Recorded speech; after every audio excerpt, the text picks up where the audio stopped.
देखिए, आरजेडी विधायक को अपना समय याद आता है जब अपहरण करके और अपहरणकर्ता मुख्यमंत्री आवास में छिपा रहता था। और पहले अपराध घटित होने के बाद अपराधी को सरकार का संरक्षण मिलता था, पुलिस का संरक्षण मिलता था। लेकिन अब अपराधी पकड़े जा रहे हैं। माननीय मुख्यमंत्री नीतीश कुमार के एनडीए की सरकार के राज में अब अपराधी छुपाने के लिए, छुपने के लिए भाग रहे हैं। वो जमीनी विवाद के कारण है। और उसके अलावे और जो हो रहा है क्राइम, उस क्राइम का उद्भेदन सरकार और सरकार का जो तंत्र है, पुलिस, वो तुरंत कर रही है। बीजेपी विधायक रजनीश कुमार हमारे साथ बातचीत करने के लिए हैं। आपके मंत्री के घर में अपराधी छिपे रहते हैं, आरजेडी विधायक ने आरोप लगाया है। देखिए, आरजेडी विधायक को अपना समय याद आता है जब अपहरण करके और अपहरणकर्ता मुख्यमंत्री आवास में छिपा रहता था। और जब गुहार लगाने वाले लोग जब जाते थे और पता करते थे, तो अपराधी, अपहरणकर्ता और जिसको अपहृत किया गया है, दोनों वहां पर उसको छुपा के रखा गया। तो ये जमाना अब चला गया। भाई वीरेंद्र के कहने से कुछ नहीं होने वाला। अब यही सब बोल बोल करके तो उनकी ये हालात हो गई कि वो अब 20-25 की संख्या पर सिमट के चले आए हैं।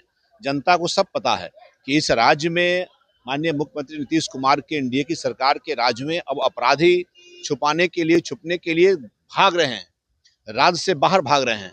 और जो राज्य में रह के अपराध करते हैं उन पर तुरंत कार्रवाई होती है। इसलिए ये सब भाई वीरेंद्र की बात का कोई मतलब नहीं है। हाँ, उनको अपना जो समय है वो याद आ रहा है। क्राइम का ग्राफ बढ़ता जा रहा है, विपक्ष चर्चा की मांग कर रही है कि सदन में इस पर चर्चा हो। देखिए, क्राइम का ग्राफ नहीं बढ़ रहा है। ये जो आप क्राइम की ग्राफ की जब बात करेंगे तो ऑल इंडिया क्राइम रिकॉर्ड आप देखिए, उसमें प्रति लाख अपराध का जो दर है, उसमें पूरे देश में बिहार 17वें स्थान पर है। तो अब है क्या कि बिहार में विकास हुआ है, विकास के कारण जमीन का दाम बढ़ा है। और जमीन के दाम बढ़ने के कारण, आपसी बंटवारे के कारण, जमीन के जो पड़ोसी विवाद है, उस भूमि विवाद के कारण आप कह सकते हैं कि थोड़ा अपराध जरूर बढ़ा है। लेकिन ऐसी बात नहीं है कि अपराध जो बिहार में होता था, जो स्थिति बिहार में 2005 के पहले की थी, आप ही बताइए, लोग किस लिए पलायन करते थे? इसलिए पलायन करते थे कि यहाँ कोई डॉक्टर, इंजीनियर, कोई उद्योगपति, कोई दुकानदार, व्यवसायी व्यवसाय नहीं करना चाहता था, क्योंकि उसको अपहरण कर लिया जाएगा, उससे रंगदारी मांग की जाएगी। लोग शाम को घर से बाहर निकलते थे जी? कभी निकलते नहीं थे। हम लोग जाते थे बेगूसराय, तो मोकामा के पास गुजरने में, बाईपास में, डर लगता था शाम के बाद। लेकिन आज आप दिन रात 24 घंटे कहीं भी जा सकते हैं। तो ये तो बहुत बड़ा परिवर्तन हुआ है।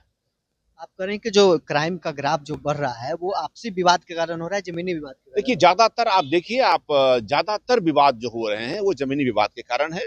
और उसके अलावे और जो हो रहा है क्राइम, उस क्राइम का उद्भेदन सरकार और सरकार का जो तंत्र है, पुलिस, वो तुरंत कर रही है। पहले के अपराध जो घटित होते थे उसमें और अभी यही अंतर है कि पहले अपराध घटित होने के बाद अपराधी को सरकार का संरक्षण मिलता था, पुलिस का संरक्षण मिलता था। लेकिन अब अपराधी पकड़े जा रहे हैं, अपराधियों पर लगाम लगाया जा रहा है। तो ये सब हुआ है।